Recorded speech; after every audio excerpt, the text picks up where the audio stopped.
കൃത്യമായ തീരുമാനമാണ് ഇപ്പോൾ ദൃശ്യങ്ങൾ കാണുന്നത് അതിന്റെ അകത്ത് മാറ്റം വേണുഗോപാൽ കോൺഗ്രസ് സ്ഥാനാർത്ഥികളെ പ്രഖ്യാപിക്കുന്നതിന്റെ തത്സമയ ദൃശ്യം കൂടിയാണ്. അഡ്വക്കേറ്റ് കെ എസ് അരുൺകുമാർ പത്രസമ്മേളനം നടത്തുകയാണ്. അതെ, അതിന് തത്സമയ സംപ്രേഷണം നടന്നുകൊണ്ടിരിക്കുന്നു. Advocate K S Arunkumar, CPM അടക്കമുള്ള രാഷ്ട്രീയ പാർട്ടികൾ വിഡ്ഢിത്തരമാണോ കാണിച്ചത്? ഈ ഇലക്ഷൻ പ്രഖ്യാപിക്കുന്നതിന് മുമ്പ് നിങ്ങൾ സ്ഥാനാർത്ഥികളെ പ്രഖ്യാപിച്ചു, പ്രചാരണത്തിനിറങ്ങി, വോട്ട് ചോദിക്കുന്നു. ഇതിൻ്റെയൊക്കെ എന്തർത്ഥമാണുള്ളത്? ഗ്യാലറിയിൽ ഇരുന്ന് കളി കാണുന്ന CPM ഈ ആരോപണങ്ങൾ കേൾക്കുന്നില്ലേ? ഇപ്പോൾ ഇതാ മത്സരത്തിന് സർപ്രൈസ് പട്ടികയുമായിട്ട് പുറത്തിറങ്ങി വരികയാണ് കോൺഗ്രസ്. മത്സരം കടുക്കുമോ?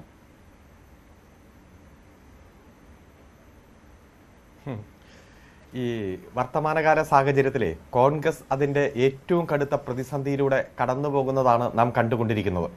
കഴിഞ്ഞ ഒരു മാസത്തിനുള്ളിൽ ഏകദേശം 32ഓളം നേതാക്കന്മാരാണ് കോൺഗ്രസ് വിട്ടുപോയത്.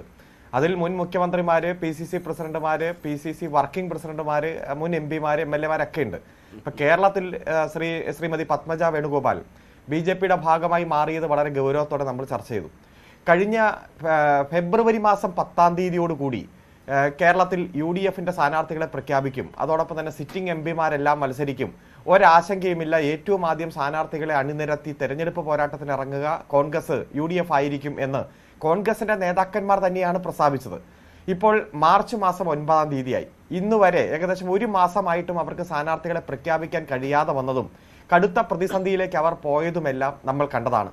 ഇപ്പോൾ ആലപ്പുഴയിലെ സ്ഥാനാർത്ഥിയായി KC വേണുഗോപാൽ ആണ് എന്നതാണ് ഇപ്പോൾ പ്രഖ്യാപിച്ചിരിക്കുന്നത്.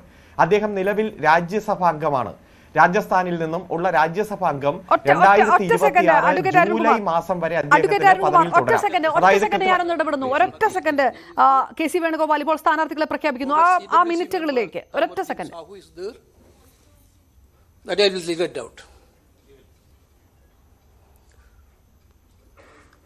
In this list, out of 39,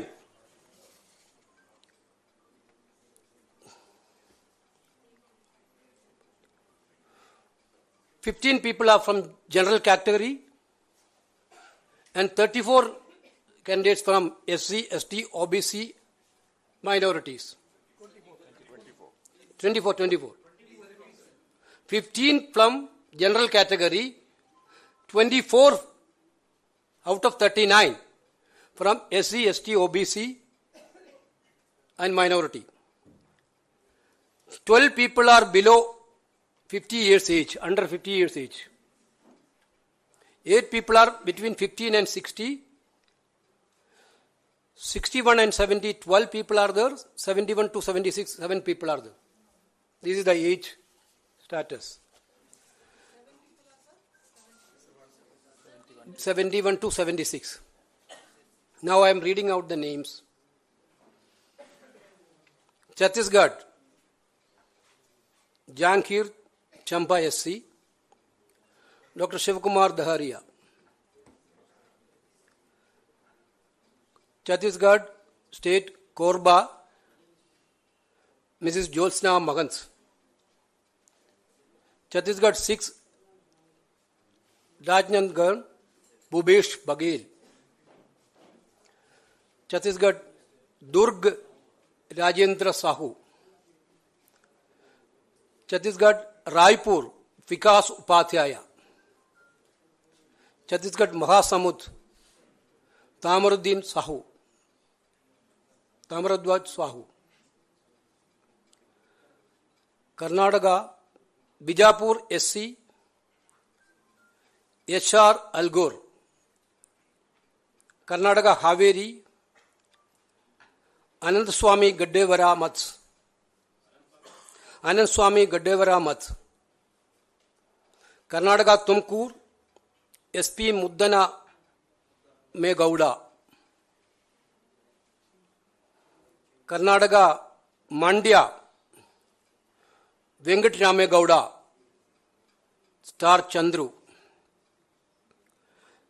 Karnataka Bangalore Rural, DK Suresh.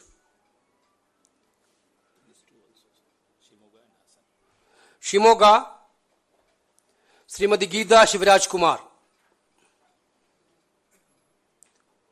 Hassan, Shreyas Patel. Then Kerala, Kasargod, Rajmohan Unnithan. Kannur, K. Sudhakaran. Vadagara, Shafi Parambil.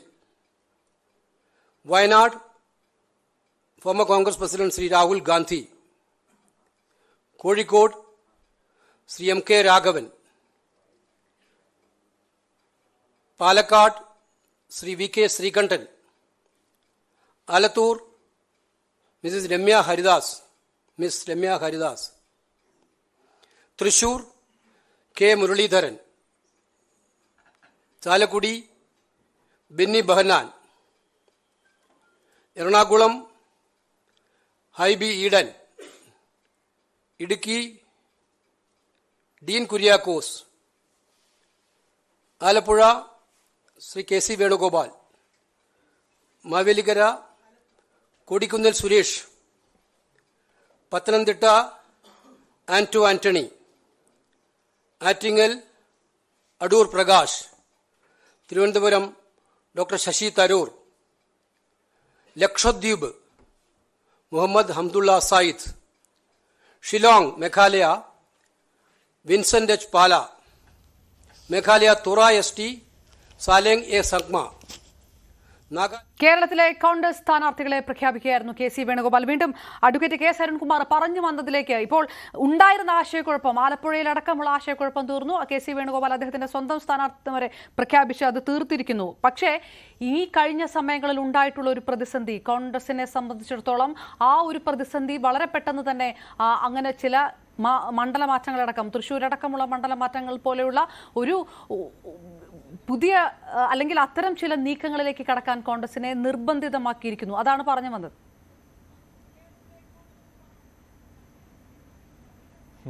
ഇവിടെ ഞാൻ സൂചിപ്പിച്ചത് ആലപ്പുഴയിൽ സ്ഥാനാർത്ഥിയായി ഇപ്പോൾ പ്രഖ്യാപിച്ച കെ സി വേണുഗോപാലിന്റെ കാര്യം തന്നെയാണ്. അദ്ദേഹം ഇന്ത്യ പാർലമെന്റിലെ രാജ്യസഭാംഗമാണ്. അദ്ദേഹത്തിന്റെ കാലാവധി 2026 ജൂലൈ മാസം വരെയാണ്. അതായത് ഇനി 26 മാസം ഉണ്ട്. ഇപ്പൊ പാർലമെന്റിൽ രാജ്യസഭയിൽ BJPയുടെ എണ്ണം 4 അംഗങ്ങൾ കൂടി ഉണ്ടായാൽ രാജ്യസഭയിലും BJPക്ക് ഭൂരിപക്ഷം കിട്ടുന്ന ഒരു സാഹചര്യം വരും. അപ്പോൾ രാജ്യസഭയിൽ 26 മാസം കൂടി 2 കൊല്ലത്തിലധികം കാലാവധിയുള്ള ഒരു വ്യക്തി വന്ന് ലോക്സഭാ തെരഞ്ഞെടുപ്പിൽ മത്സരിക്കുന്നു. പ്രത്യേകിച്ച് ഇന്ത്യ മുന്നണിയുടെ ഭാഗമായി മാറുമ്പോൾ CPM സ്ഥാനാർത്ഥിക്കെതിരെ മത്സരിക്കുന്ന ഒരു സാഹചര്യമാണ് നാം കാണുന്നത്. അതായത് അദ്ദേഹം ജയിച്ചു വന്നാൽ കൃത്യമായി ഇന്ത്യൻ പാർലമെന്റിൽ ഉള്ള ഒരംഗം നഷ്ടപ്പെടും. ഇന്ത്യ മുന്നണിക്കും കോൺഗ്രസിനും ഉള്ള ഒരംഗം നഷ്ടപ്പെടുന്ന സാഹചര്യത്തിലേക്ക് മാറുകയാണ്. അതുപോലെ തന്നെ വടകരയിൽ ഇപ്പോൾ സ്ഥാനാർത്ഥിയെ പ്രഖ്യാപിച്ചു, ഷാഫി പറമ്പിൽ. കേരളത്തിൽ BJP 2ാം സ്ഥാനത്ത് വന്ന പാലക്കാട് നിയോജക മണ്ഡലത്തിൽ വിജയിച്ച ആളാണ്. വളരെ ചെറിയ വ്യത്യാസത്തിനാണ് വിജയിച്ചത്. അതായത് വീണ്ടും ഒരു ഉപതെരഞ്ഞെടുപ്പ് വന്നാൽ BJPക്ക് അടക്കം ജയിച്ചു കയറാനുള്ള ഒരു സാധ്യതയെ പരമാവധി പ്രയോജനപ്പെടുത്താൻ കഴിയുന്ന തരത്തിലേക്കുള്ള ഒരു സീറ്റ് മാറ്റമാണ് ഇപ്പോൾ പ്രഖ്യാപിച്ചത്. അതൊക്കെ പ്രഖ്യാപിക്കാൻ കോൺഗ്രസിന് എല്ലാ അധികാരമുണ്ട്. ആര് മത്സരിക്കണമെന്ന് അവർക്ക് തീരുമാനിക്കാം. പക്ഷേ ഈ വർത്തമാന കാലത്ത് കോൺഗ്രസ് അതിന്റെ ഏറ്റവും കടുത്ത പ്രതിസന്ധിയിലൂടെ കടന്നു പോകുന്നതും, വടകരയിലെ സ്ഥാനാർത്ഥിയെ ഇപ്പോൾ തൃശ്ശൂരിലേക്ക് മാറ്റുന്നു. തൃശ്ശൂർ സ്ഥാനാർത്ഥി ഏകദേശം 180ഓളം മതിലുകൾ എഴുതിയെന്ന് അദ്ദേഹം പറഞ്ഞു. 3.5 ലക്ഷത്തോളം പോസ്റ്ററുകൾ അടിച്ചു എന്ന് പറഞ്ഞു. വലിയ തരത്തിൽ പ്രചരണത്തിൽ ഇടപെട്ട, പ്രചരണത്തിന് നേതൃത്വം കൊടുത്ത സ്ഥാനാർത്ഥികളെ തന്നെ മാറ്റേണ്ടി വരുന്ന സാഹചര്യം വരുന്നു. കോൺഗ്രസിന്റെ വിവിധ മേഖലകളിൽ നിന്ന് വലിയ രൂപത്തിലുള്ള പ്രതികരണവും അതനുസരിച്ച് വരികയാണ്. അപ്പോൾ ഞങ്ങൾ ഫെബ്രുവരി ആദ്യം തന്നെ സ്ഥാനാർത്ഥിയെ പ്രഖ്യാപിക്കും, അതുപോലെ എല്ലാ സിറ്റിംഗ് MP-മാരായിരിക്കും മത്സരിക്കുക, കോൺഗ്രസിന് സ്ഥാനാർത്ഥി നിർണയം നിമിഷങ്ങളുടെ സമയം മതി എന്ന് പ്രഖ്യാപിച്ച കോൺഗ്രസ് നേതാക്കന്മാരെ നമ്മൾ കണ്ടതാണ്. പക്ഷേ CPMന്റെ മുഴുവൻ സ്ഥാനാർത്ഥികളും രംഗത്തിറങ്ങി, LDFന്റെ സ്ഥാനാർത്ഥികൾ രംഗത്തിറങ്ങി, BJPയുടെ 12ഓളം സ്ഥാനാർത്ഥികളെ പ്രഖ്യാപിച്ചു. ഏറ്റവും അവസാനം വരെ അവർക്ക് കടുത്ത പ്രതിസന്ധിയിലൂടെ കടന്നു പോകേണ്ട ഒരു സാഹചര്യമാണ് നാം കണ്ടത്. അത് തെരഞ്ഞെടുപ്പിൽ ഏതു തരത്തിലും പ്രതിഫലിക്കും എന്നതിൽ സംശയമില്ല. ഇപ്പോഴും പല നേതാക്കന്മാരും ഞങ്ങളോടുള്ള ചർച്ച പൂർത്തീകരിച്ചു കഴിഞ്ഞു. അതുകൊണ്ട് ഇന്നലെ പ്രതികരിച്ച വനിതാ നേതാവ് വരെ, കോൺഗ്രസിന്റെ വനിതാ നേതാവ് വരെ ഞങ്ങളോട് 1-2 ഘട്ടം ചർച്ച പൂർത്തീകരിച്ചതാണെന്ന് BJPയുടെ നേതാവ് പറയുന്ന സാഹചര്യം നാം കണ്ടു. അപ്പൊ ആ ഒരു സാഹചര്യത്തിൽ 8ഓളം സീറ്റുകൾ ഒഴിവിട്ട് BJP പ്രഖ്യാപിച്ചിരിക്കുന്നതും പലരും വരാൻ സാധ്യതയുണ്ട്. പലരുടെയും ചർച്ചയും ഓഫറുകളും അതുമായി ബന്ധപ്പെട്ടുകൊണ്ടുള്ള ഡിസ്കഷൻ പുരോഗമിക്കുകയാണെന്നുള്ള വസ്തുതയും പുറത്തു വരികയാണ്. അതുകൊണ്ട് ഇവിടെ ഈ കേരളത്തിൽ 20 സീറ്റുകളിൽ മെച്ചപ്പെട്ട സ്ഥാനാർത്ഥികളെ പ്രഖ്യാപിച്ച് ചിട്ടയായിട്ടുള്ള തെരഞ്ഞെടുപ്പ് പ്രവർത്തനവുമായി മുന്നോട്ട് പോകുന്ന, തെരഞ്ഞെടുപ്പിന്റെ ആദ്യഘട്ടത്തിൽ ബഹുദൂരം മുന്നിലെത്തിയിരിക്കുന്ന ഇടതുപക്ഷ ജനാധിപത്യ മുന്നണിയെ സംബന്ധിച്ചിടത്തോളം കോൺഗ്രസിലെ പ്രശ്നങ്ങൾ അവർ പരിഹരിക്കട്ടെ. പക്ഷേ ജനങ്ങൾക്കിടയിൽ ഏറ്റവും നല്ലൊരു മുന്നേറ്റം ഉണ്ടാക്കാൻ ഇടതുപക്ഷത്തിന് കഴിഞ്ഞിട്ടുണ്ട്. കോൺഗ്രസിലെ പ്രതിസന്ധി വലിയ രൂപത്തിൽ BJPക്ക് ഗുണം ചെയ്യുന്ന തരത്തിലേക്ക് BJP വലിയ ഓഫറുകളുമായി കാത്തിരിക്കുന്നു. പല കോൺഗ്രസ് നേതാക്കന്മാരും അതിൽ പോയി വീഴുന്ന ഒരു സാഹചര്യം ദേശീയ രാഷ്ട്രീയത്തിൽ കണ്ടുകൊണ്ടിരുന്ന സാഹചര്യം ഇപ്പോൾ കേരളത്തിലും നമ്മൾ കണ്ടുകൊണ്ടിരിക്കുന്ന ഒരു പ്രത്യേക ഘട്ടത്തിലൂടെയാണ് കേരളത്തിലെ കോൺഗ്രസ് കടന്നു പോകുന്നത്. യെസ്